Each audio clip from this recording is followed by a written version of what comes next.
Добрый день, меня зовут Татьяна Койнова. Сегодня я расскажу вам про эфирное масло сибирской пихты.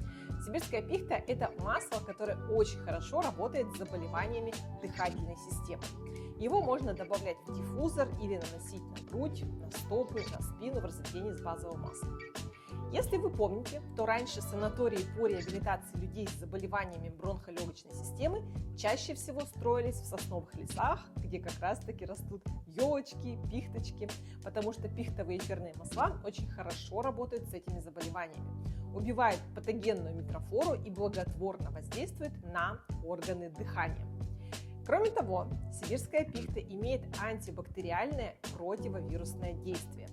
При простудах, ОРВИ мы добавляем сибирскую пихту в диффузор вместе со смесью масел Бриз и эфирным маслом Ладана. Смешиваем, и усиливается эффект.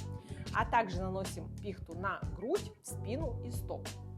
Вообще, очень хорошее обезболивающее свойство у сибирской пихты за счет высокого содержания пиненов, а также имеется противовоспалительное и обезболивающее свойство. Поэтому оно хорошо работает при различных артритах, ревматизме и снимает боли в мышцах и суставах. Так, когда еще можно использовать это эфирное масло? Когда есть застойные явления в организме, отеки, как я уже сказала, заболевания бронхолегочной системы, бронхит, синусит, трахеит. Также можно делать массаж по точкам, разбавляя с эфирным маслом туи. Кроме того, сибирская пихта очень хорошо снимает нервные напряжения и стресс.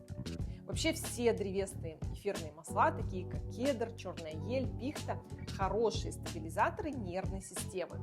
Когда у вас вот такая эмоциональная нестабильность, вас шатает из стороны в сторону, вы не можете определиться, используйте сибирскую пихту. Она поможет укорениться в своих мыслях, встать твердо на ноги и найти решение проблем. Напомню, что эфирное масло сибирской пихты мы не принимаем внутрь, то есть мы принимаем это масло только ароматически в диффузор или через ладони, или наружно при нанесении на проекцию.